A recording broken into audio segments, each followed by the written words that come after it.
Selamat sejahtera diucapkan kepada semua pelajar yang dikasihi. Pada hari ini cikgu akan ajar Komsas tingkatan 2, iaitu Syair Nasihat Penghujung Tamarat Al-Muhimmah. Sebelum kita lihat maksud, cikgu akan bezakan antara pantun dengan syair. Biasanya pantun kita akan berpantun ikut biasanya ada penggunaan jeda, iaitu hentian di tengah-tengah baris.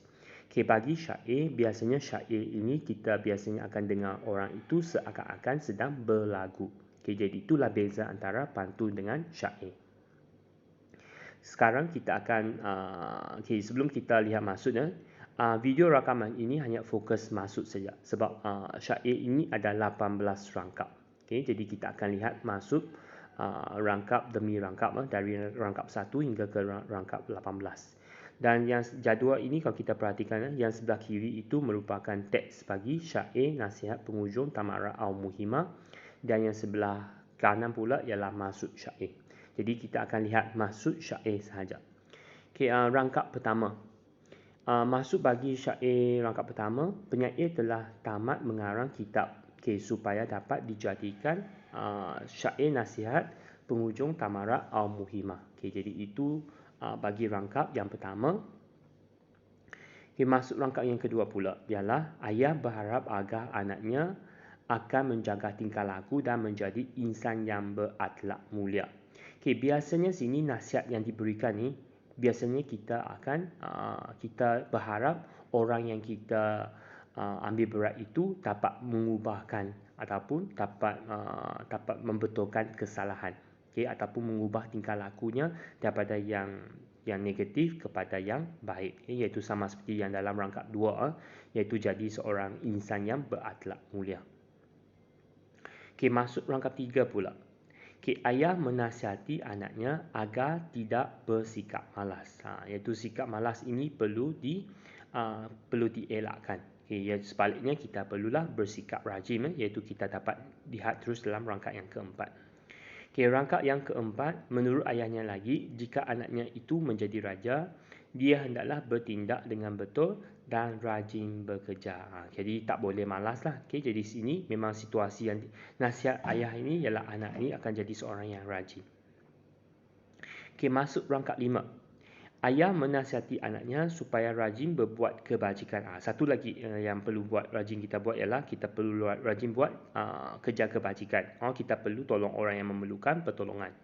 Pada masa yang sama, hati perlulah ikhlas dan bersih. Jadi kita perlulah lakukan kebajikan, kerja-kerja kebajikan seperti kita menolong orang, mungkin anak yatim, orang tua, orang buta, orang kurang upaya ataupun warga emas lah yang memerlukan bantuan.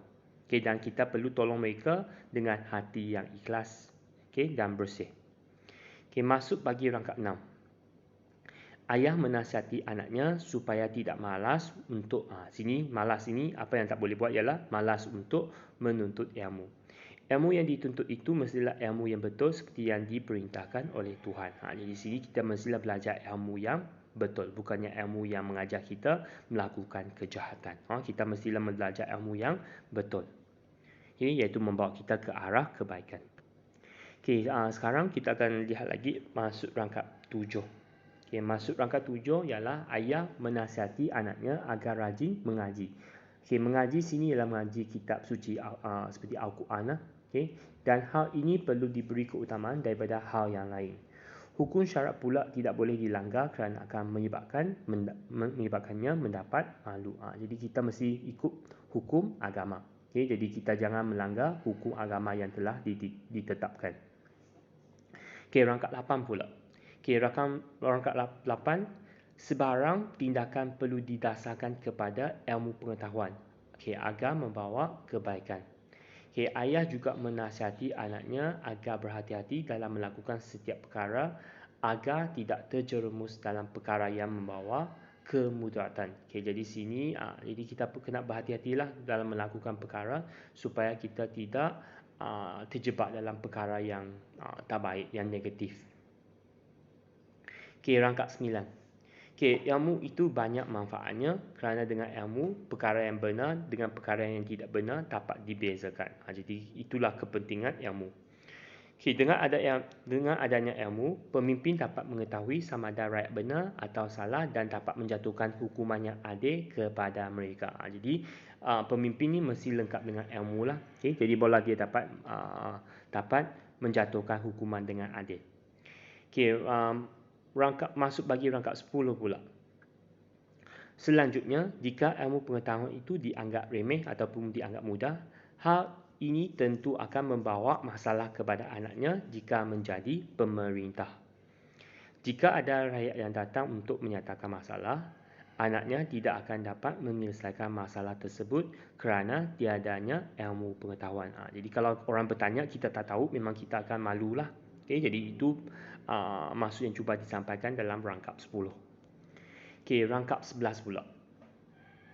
Anaknya tidak tahu untuk menjatuhkan hukuman dan tidak mahu pula berdiam sahaja.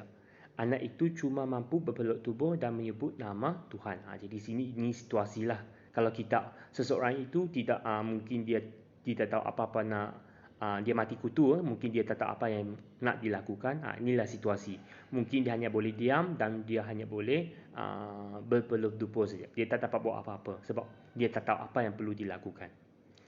Okay, rangkap 12. Okay, akhirnya anaknya tidak dapat berkata-kata apa. Okay, setelah penat duduk dan bangun, anak itu pun akan menyembunyikan diri di dalam istana. Jadi ini kesanlah kalau orang itu tidak tahu apa-apa ataupun seseorang itu tidak ada ilmu pengetahuan. Okay, rangkap 13. Okay, orang yang ingin mendapatkan pengadilan akan menjadi marah kerana perbicaraan belum pasti dapat dilakukan. Jadi kalau rakyat yang datang membuat aduan, okay, ataupun nak melakukan perbicaraan tentang sesuatu masalah, kalau pemimpin tidak mampu memberikan perbicaraan ataupun menjalankan perbicaraan, mungkin yang membuat aduan itu akan rasa marah. Okay, dan kita akan teruskan rangkap yang 14. Sebarang hukuman tidak boleh diambil mudah. Jalan yang terbaik ialah kita perlu merujuk pada hukum syarak dan untuk mendapatkan ketenangan hati, iaitu kita perlu jatuhkan hukuman melalui hukum yang telah ditetapkan dalam agama. Rangkap 15 pula.